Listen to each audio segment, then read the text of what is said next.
Assalamualaikum warahmatullahi wabarakatuh. Apa kabar anak-anak hebat semua? Semoga kalian semua selalu berada di dalam lindungan Allah ya. Bagaimana nih PTS pekan kemarin? Bisa kan? Tapi Masya Allah, nilainya bagus-bagus semua loh. Hebat. You did a good job. Hari ini kita akan mulai masuk ke materi baru. Kira-kira materi apa ya? Tapi sebelum mulai, yuk kita baca basmalah dan doa belajar dulu. Bismillahirrahmanirrahim. Rabbi zidni ilma warzuqni fahma. Amin. Hari ini kita sudah memasuki ke bab 3 atau lesson 3. Judul babnya adalah At the School. Apa sih yang akan kita pelajari dari At the School? Ada 3 materi yang akan Ibu bagikan ke kalian. Untuk hari ini, kita akan belajar materi yang pertama, yaitu simple present tense. Apa sih itu simple present tense? Ada yang tahu nggak ya? Simple present tense. Nah, simple present tense ini adalah bentuk kalimat yang sebenarnya biasa kita gunakan dalam mengucapkan kalimat-kalimat bahasa Inggris. Tapi, apa sih yang dimaksud dengan simple present tense itu? Simple present tense adalah bentuk kalimat yang digunakan saat ini. Maksudnya, membuat kalimat apa yang sedang kita lakukan saat ini. Terus, kegiatan berulang atau kebiasaan. Maksudnya adalah kegiatan-kegiatan yang biasa kita lakukan sehari-hari. Dan fakta yang diakui oleh semua orang. Jadi, fakta ini atau berita tersebut semua orang setuju tentang apa yang dibicarakan. Jadi, penggunaan untuk simple present tense, kegiatan yang sedang dilakukan, kebiasaan berulang, dan fakta yang disetujui atau diakui oleh semua orang. Jadi, kalian sudah tahu kan apa itu simple present tense? Sekarang kita akan masuk ke kata kunci yang akan digunakan dalam simple present tense. Ada 2 kata kuncinya. Yang pertama adalah verb one. Verb adalah kata kerja.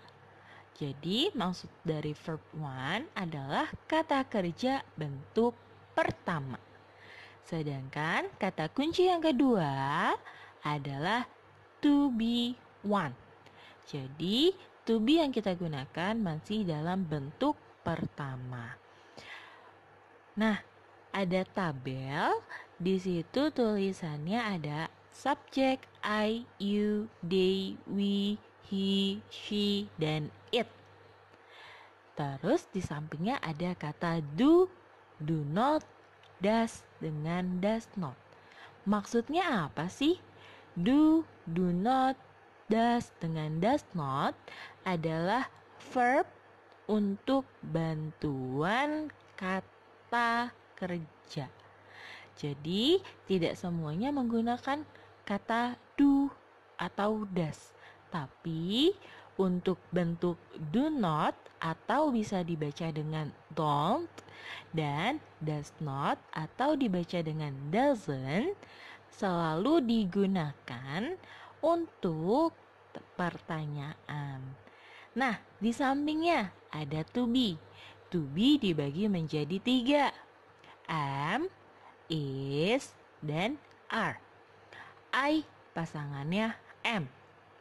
You, they, we pasangannya adalah betul, pasangannya adalah are. Sedangkan he, she, dan it pasangannya adalah good job. Is. She, dan it menggunakan is. Nah, selanjutnya kita akan masuk bagaimana sih struktur atau susunan kalimat dalam simple present tense. Yuk kita lihat ke materi struktur of simple present tense. Oke, sekarang kita masuk ke structure of simple present tense.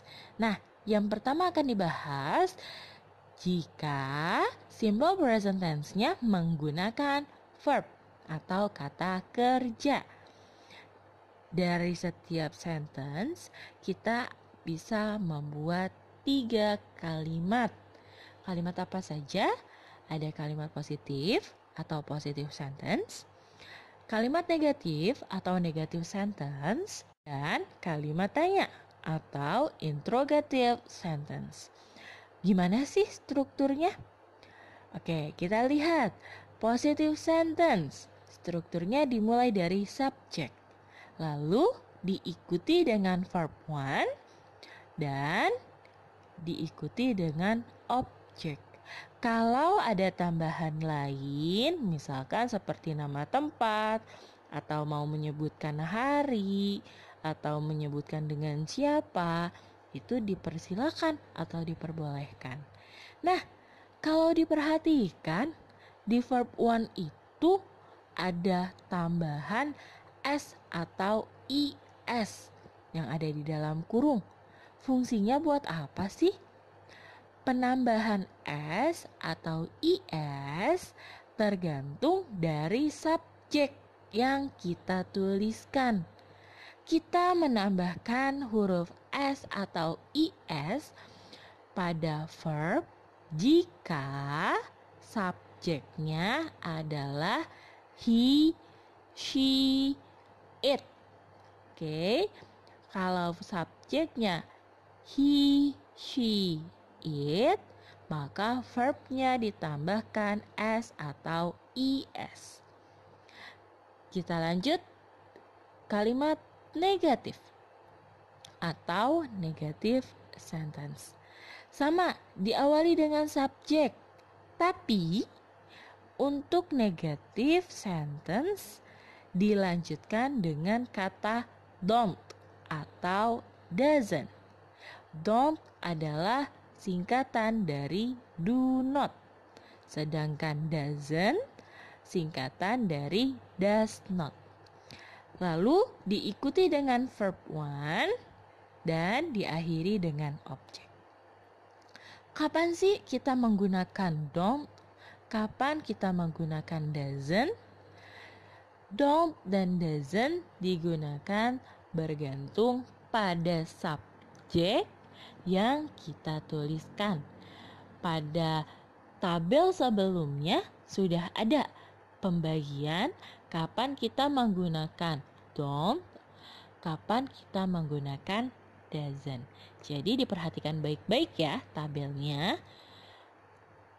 Kita lanjut yang ketiga, interrogative sentence atau kalimat tanya. Kalimat tanya tidak diawali dengan subjek, tapi diawali dengan do atau does. Lalu dilanjutkan dengan subjek. Jadi posisi subjeknya berada setelah kata do atau does. Setelah subjek diikuti dengan verb one, lalu diikuti oleh objek, dan jangan lupa karena ini interrogative sentence atau kalimat tanya, maka selalu diakhiri dengan tanda tanya atau question mark. Jadi kalau interrogative sentence, do atau does ditambah dengan subjek, lalu verb one, objek, dan question mark. Kalau negative sentence, subjek, don't atau doesn't, verb one, dan object. Positive sentence, subject, verb one, dan object. Nah, kira-kira contohnya seperti apa ya? Kita lanjut ke contoh dari structure of simple present tense menggunakan verb. Kita masuk ke contoh dari simple present tense menggunakan verb. Di situ ada contohnya. Yang pertama, dalam bentuk kalimat positif atau positive sentence, I study every day.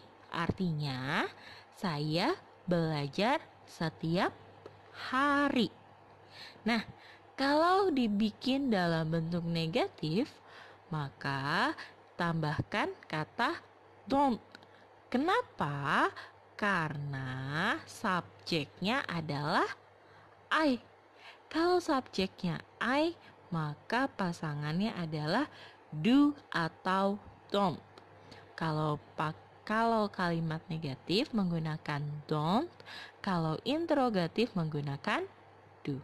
Kalimat negatifnya seperti apa? I don't study every day. Saya tidak belajar setiap hari.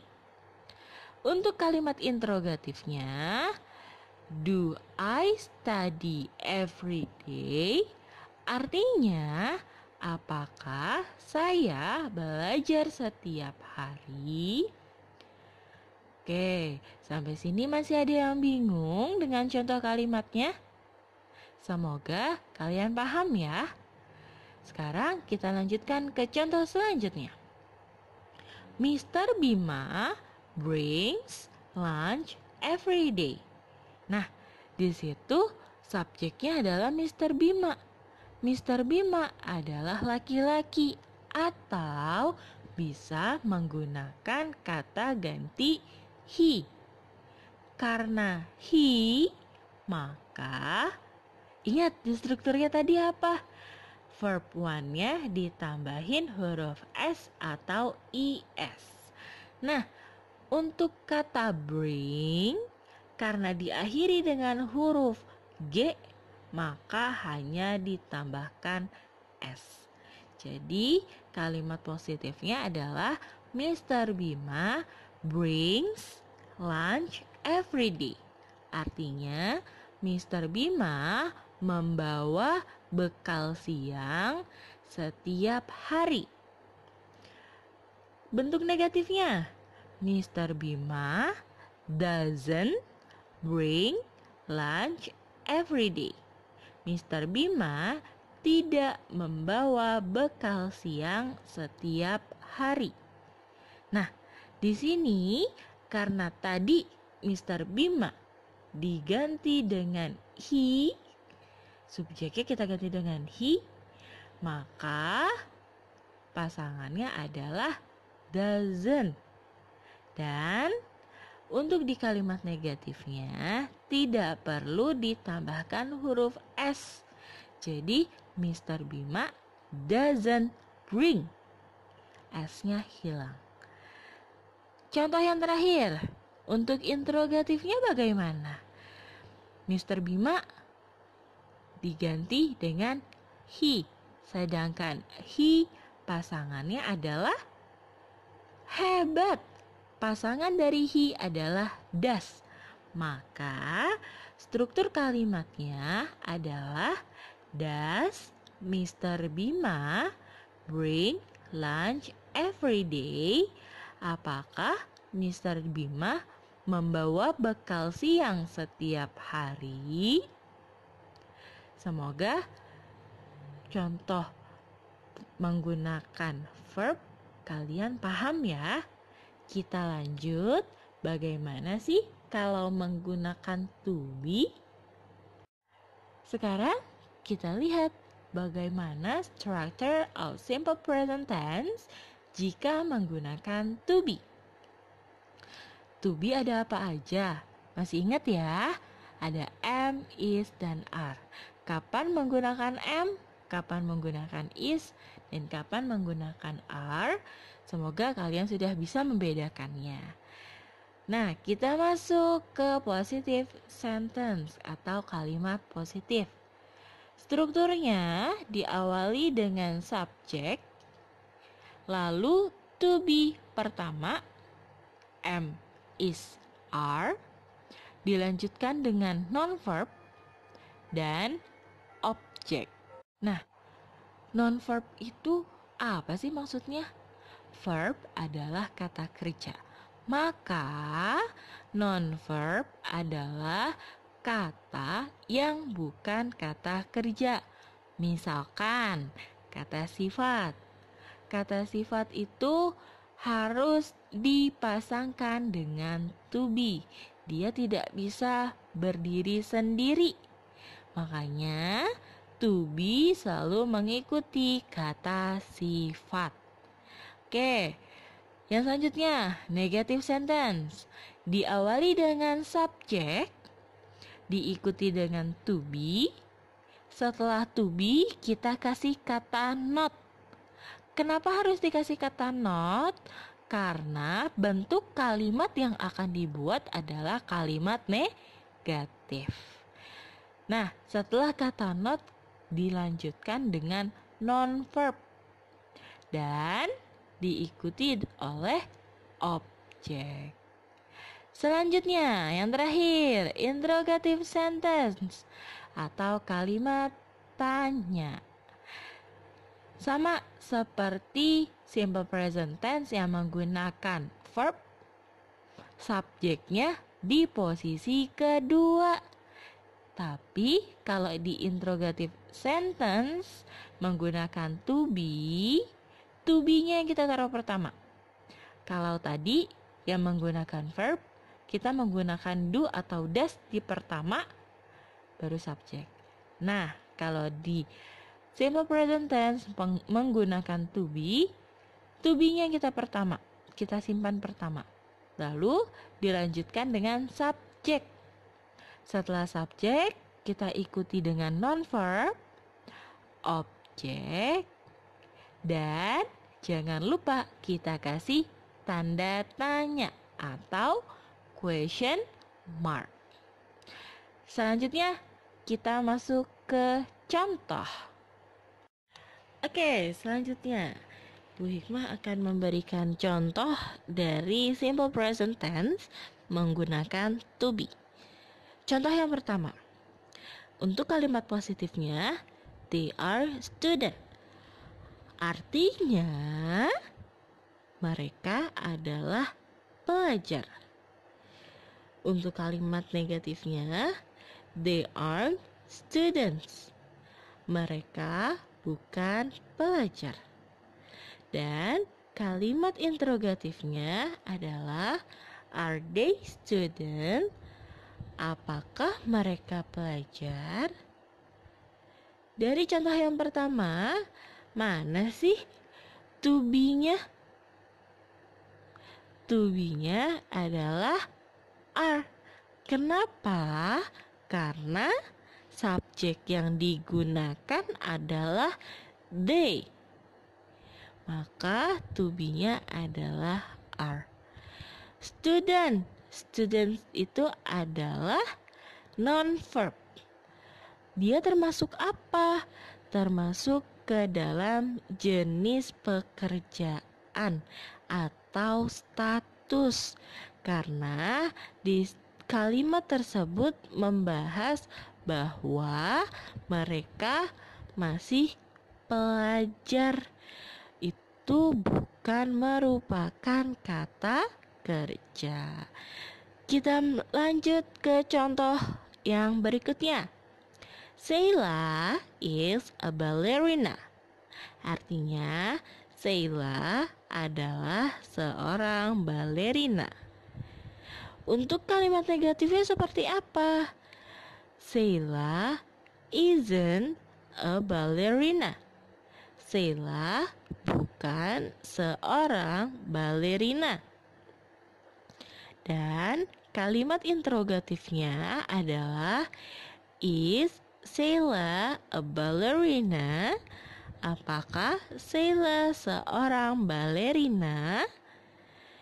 Nah, di contoh yang kedua, to be-nya yang mana ya? Untuk di contoh kedua, to be-nya adalah is karena menggunakan subjek Sheila. Sheila itu jika kita ganti bisa diganti dengan apa? He atau she.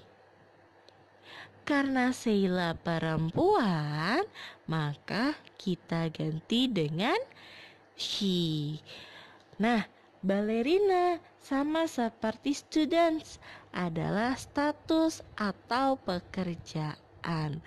Makanya harus diikuti dengan to be.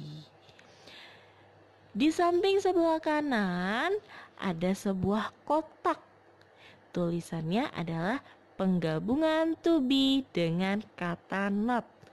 Kenapa sih harus dipelajarin juga? Karena banyak kata to be yang langsung dituliskan dengan not atau disingkat atau digabungkan. Oke, kita lihat yang pertama. M. Untuk M tidak bisa digabungkan dengan not. Jadi, apa yang digabungkan? Yang digabungkan adalah subjeknya. I am ditambah dengan kata not. Berarti I'm huruf I dikasih koma atas lalu huruf M dan dilanjutkan dengan kata not.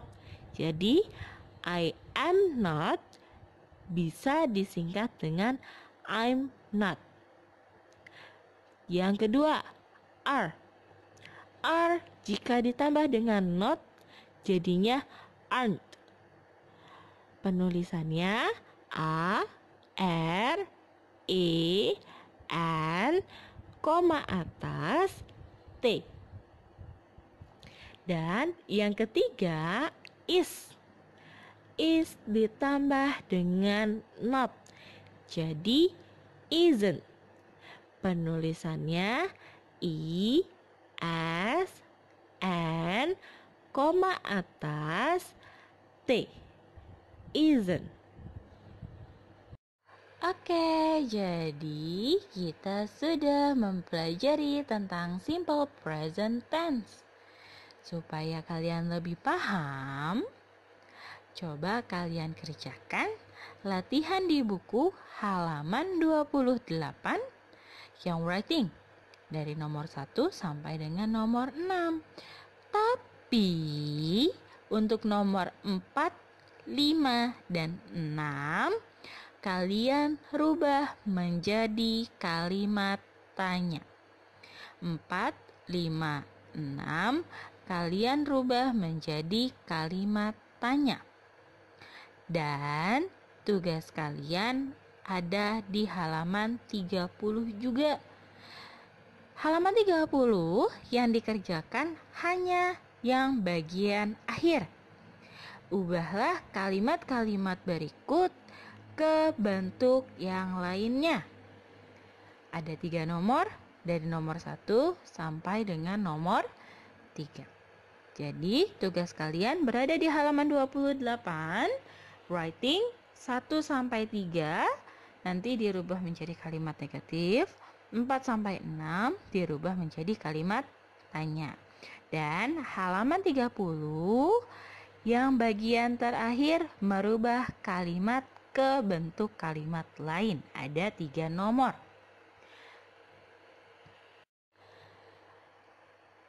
Sudah selesai nih materi kita. Semoga apa yang Ibu ajarkan tentang simple present tense kali ini bisa kalian pahami dengan baik ya. Kalau ada yang masih bingung, boleh ditanyakan ke Ibu langsung atau kalian punya referensi lain dari buku atau dari orang tua kalian atau dari saudara atau dari kakak kalian. Boleh ditanyakan supaya kalian bisa lebih paham dalam menggunakan simple present tense. Oke, terima kasih untuk hari ini anak-anak hebat. Semoga apa yang sudah Ibu sampaikan bisa kalian pahami. Terima kasih. Wassalamualaikum warahmatullahi wabarakatuh.